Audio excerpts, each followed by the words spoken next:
Halo semuanya, kalian tahu nggak kalau di tingkat global itu emisi karbon dioksida udah mencapai angka 33 gigaton hingga 37 gigaton, yang mana angka tersebut menunjukkan bahwa banyak sekali karbon dioksida yang bertebaran di udara.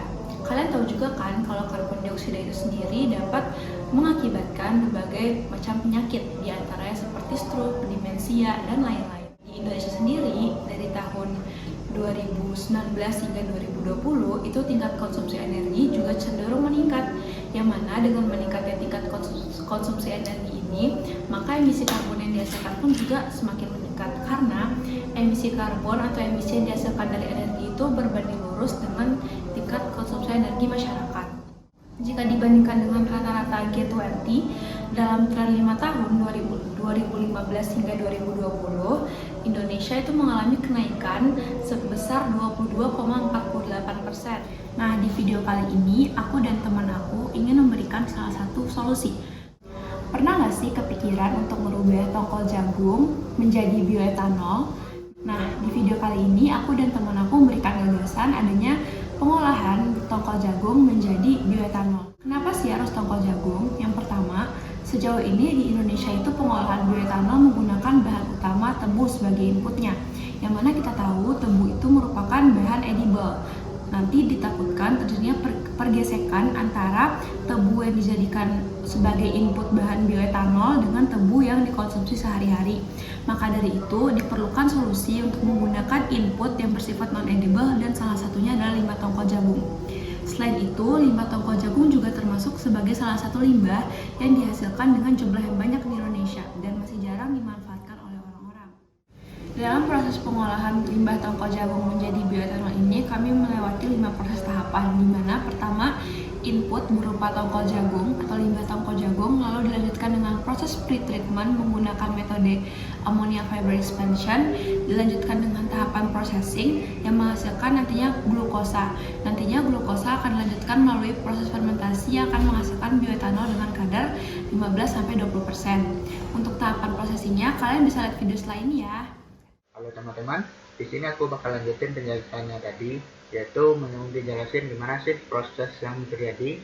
Nah, kita lihat pada gambar berikut. Yang pertama yaitu untuk melakukan pre-treatment menggunakan Apex.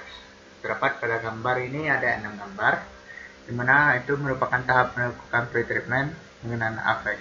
Terdapat 2 reaktor, yaitu reaktor A dan reaktor B. Nah, untuk yang pertama, yaitu pada gambar sebelah kiri atas, yaitu pertama itu di reaktor A itu diisi dengan bahan yang mau kita pre-treatment, yaitu pada kasus ini yaitu tongkol jagung. Nah, sementara di reaktor B itu sudah penuh dengan amonia yang akan digunakan dalam pre-treatment ini. Nah, lanjut terlihat pada tabel itu pada suhu di reaktor B yaitu berada di kisaran 100 derajat Celcius dan tekanan 300 psi. Sementara di reaktor A masih suhu ruangan dan tekanannya masih berada. Nah, untuk lanjut ke tahap kedua, yaitu setelah biomasanya sudah terisi atau bahannya sudah terisi di reaktor A, lalu suhunya dinaikkan yaitu kisaran 70 derajat Celcius, namun untuk tekanan masih 0. Sementara untuk di reaktor B, yaitu suhunya diturunkan menjadi 50 derajat Celcius dengan tekanannya berada di kisaran 230 psi. Nah, lanjut di tahap ketiga, di mana amonianya mulai diisi dari reaktor B ke reaktor A. Terlihat terdapat gambar sedikit warna hijau di sebelah reaktor A paling atas, di mana itu artinya bahan sudah dicampurkan atau ditambahkan dengan amonia, di mana terdapat peningkatan suhu di reaktor A untuk menjadi 80 derajat Celcius. Nah, lanjut tahap selanjutnya yaitu saat amonianya sudah terisi lebih dari setengah, lalu diberi tekanan kepada reaktor A yaitu berada di 200 psi. Terlihat seperti gambar, yaitu di mana untuk suhu tetap masih kisaran 70 hingga 80 derajat Celcius. Sementara untuk tekanan pada reaktor B itu tidak ada atau dihilangkan. Nah, lalu selanjutnya setelah amonianya itu terisi penuh di reaktor A, nah bahannya biomasa tadi atau tongkol jagung tadi itu sudah berpindah sepenuhnya di reaktor B, dimana posisi keadaannya itu suhunya 100 derajat Celcius dengan tekanan kisaran 30 psi. Sementara untuk di reaktor A, suhunya itu 100 derajat Celcius dan tekanannya 300 psi. Lalu untuk terakhir yaitu untuk pendinginan dan pemuatan tongkol atau bahan tongkol jagung atau bahan yang kita gunakan, di mana akan dikeluarkan dari reaktor B.